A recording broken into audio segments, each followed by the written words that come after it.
Hi, it's time for a Texas Frightmare Weekend haul video.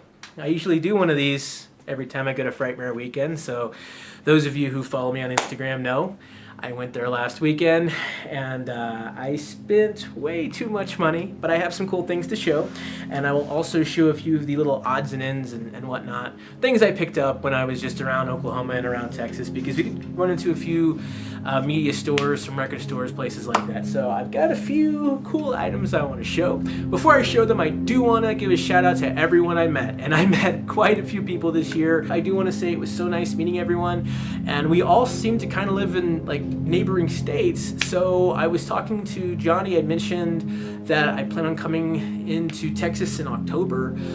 So if anyone wants to do Halloween stuff and go to ghost towns sometime in October, I should have enough PTO where I could take like 4 or 5 days off again. Let me know, because I'm so down to do that. Me and Kate were already talking about our next little vacation, and we want to hit up some ghost towns.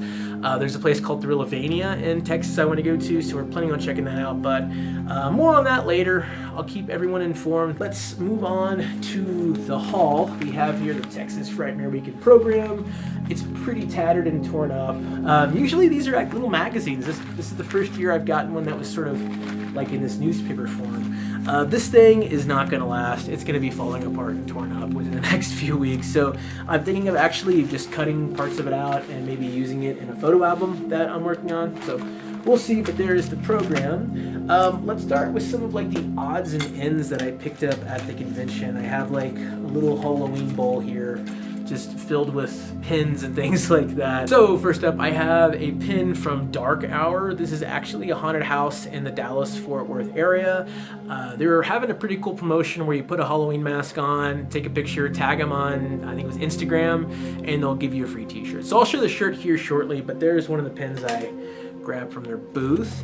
I spent a lot of money at London 1888, so this is the first in a few items you'll be seeing I grabbed from that booth. This is a bub patch.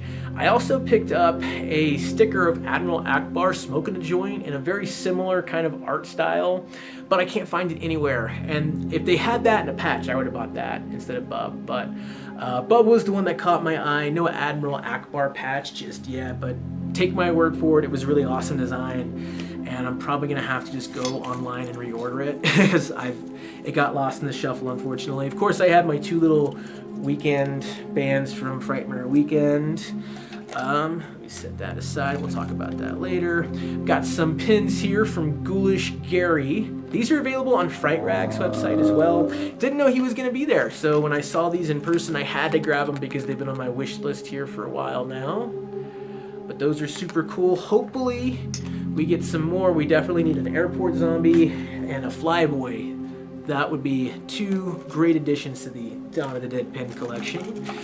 Here we have a little patch from Creepsville. Every day is Halloween. I will be putting that on my jacket pretty soon. More from London 1888. This is one I've wanted forever. It is a chop top pin, and the cool thing about this pin is the actual hand is movable, so you can make him literally scratch his plate, which is awesome. Love that one. And then of course I had to get Peter Bark. This was available at Severin's booth, and it's one that's produced by London 1888. I have an unhealthy obsession with Peter Bark. I also picked up a shirt, which I'll show here shortly. Kate doesn't really know what she's in for. This is a house of bark. Sounds like a house full of dogs. People would probably get excited about the notion of a house full of dogs, and they would come over to my apartment and they would see a shrine to this awkwardly old Italian actor playing a child with just astonishingly gigantic eyes. I love you, Peter Bark. Moving on. Brain damage pin. This is from the Arrow booth. You got one of these if you picked up the new Brain Damage release. Frank Henenlotter was even there to sign said Brain Damage release. More on that shortly. One last pin here, and that is the Texas Frightmare Weekend logo. Couldn't leave Texas without that. That will be going on my bag. And that pretty much does it for the pins and patches, so we will move on to the movies. And that's really where I spent a majority of my money at Frightmare Weekend. So we will start with Severin. Finally have their release of Burial Ground. I enjoyed their last release of Dr. Butcher. I now own 2 versions of Burial Ground and 2 versions of Dr. Butcher, which honestly, no sane person would want to have that many copies of those films. All right, next up, we've got some from the Arrow booth. They had some awesome deals. This was only $20, so I'm able to now take it off my wish list. It's the Hills Have Eyes deluxe set. It includes a booklet, of course a Blu-ray, a poster, and some art card reproductions, and just a slew of extra features. This next one was actually a recommendation from the Arrow crew. We Are the Flesh. All they had to tell me was this one had necrophilia in it. Had me at necrophilia. In all seriousness, they had a lot of good things to say about this one. Apparently, it's a pretty extreme film. Eaten Alive. Another one that's been on my to-get list for a while. Happy to own the upgraded Blu-ray of this one. And I have saved the best for last. I finally met Frank Henenlotter. We had a nice discussion about my mom and how she would always let me rent his films when I was a kid. And we both sort of agreed that my mom is a real nice mix of the coolest parent ever and also just a slight little tiny bit of a sadist for allowing me to watch those films when I was just a sponge, just youthful and innocent and just wanting knowledge. And she was like, basket case. Fuck you! Not really. In a nice way. Now, I'm kidding. My mom is awesome. And Frank Henenlotter was super nice. And he signed it right there. And I was the first one in line to get his autograph. I immediately bought this and had him sign it. And I believe I took a video of it. We'll see. I was a very bad vlogger on that day. The last thing on my mind was like taking video, unfortunately. I did snap a few pictures, which I'll be throwing in here and there. But yeah, Frank Henenlotter was the sweetest guy ever. And took a bunch of pictures with us, and he was holding Elmer at one point. It was super cool. One last movie to show, and this is the newest, or one of the newest, American guinea pig films. And that is Bouquet of Guts and Gore, and it is exactly what you're expecting. It's a disgusting, grotesque guinea pig film with a lot of mutilation and torture, and the director was there, Stephen, I believe his last name is pronounced Byro? Hope I'm saying that right. He was cool enough to sign that for me. So yeah, picked it up. I'm looking forward to the newest guinea pig film, which takes the sort of extreme nature of the guinea pig series and combines it with that of sort of the exorcism subgenre. Looks amazing. So yeah. Just a few more things to show. If you purchased a bunch of movies from Arrow's booth, they gave you this cool little tote bag. So I've got a new Arrow tote bag to carry around my groceries. And the last thing I've got to show from Frightmare Weekend are a few t-shirts. This first shirt is from the Dark Hour Haunted House. It's the one that I got for free for wearing a mask and tagging myself. Can't say no to free t-shirts. This one is from London 1888, big surprise. I believe it was limited to 250, I think. And that is this Texas Chainsaw Massacre Whataburger t-shirt. I'm not sure if Whataburger's a Texas thing. We have them in New Mexico. We had them in Oklahoma.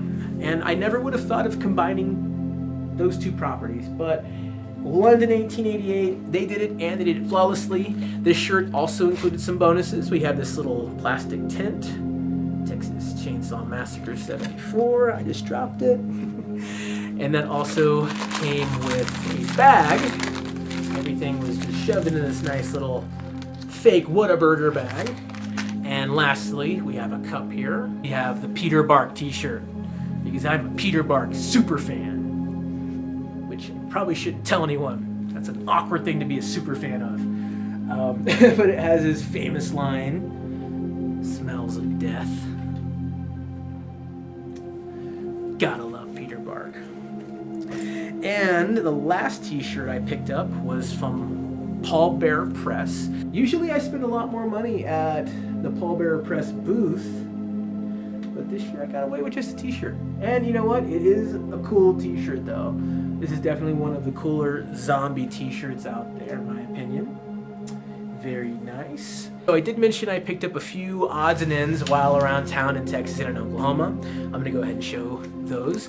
This first one I was not expecting to find in Oklahoma. This is a Slim Cessna's Auto Club record. It's one of the ones that's out of print. I'm not sure if they will ever be repressing these or not, but as you can see, it is limited to 1,000. I was not expecting to find a Slim Cessna's Auto Club record in Oklahoma, especially one that is out of print and very hard to find. I flipped my shit when I found this, and I grabbed it, and I'm like, I'm buying this right now. I don't care. Nothing else here interests me at this point. I want this record. So I am very happy to finally own Always Say Please and Thank You by Slim Cessna's Auto Club. If I had to recommend a few tracks to check out on this one, I would say Pine Box, Goddamn Blue Yodel No. 7, and Hold My Head. Can't go wrong with those 3 tracks. This is a great album, and I'm so happy to almost have a complete collection of Slim Cessna's Auto Club records. We stopped by a really cool place in North Oklahoma City called Dig It, and they had a lot of cool odds and ends. It's sort of a thrift store with a lot of handmade items, and I saw these 2 handmade Halloween pins and I couldn't say no. This first one is the Star Trek emblem. However, it has Halloween items inside of it. Isn't that the coolest thing ever? Combining 2 great things. Star Trek, Halloween. It's perfect. And this next one is simply a sparkly jack-o'-lantern. I bought one for myself and I got one for Kate. Alright, 2 more items to show. They're both Blu-rays. I rebought Halloween 3. This is the standalone version. The last one I bought is, man, it's a film that I can't believe has a Blu-ray. Honestly, Tales from the Hood.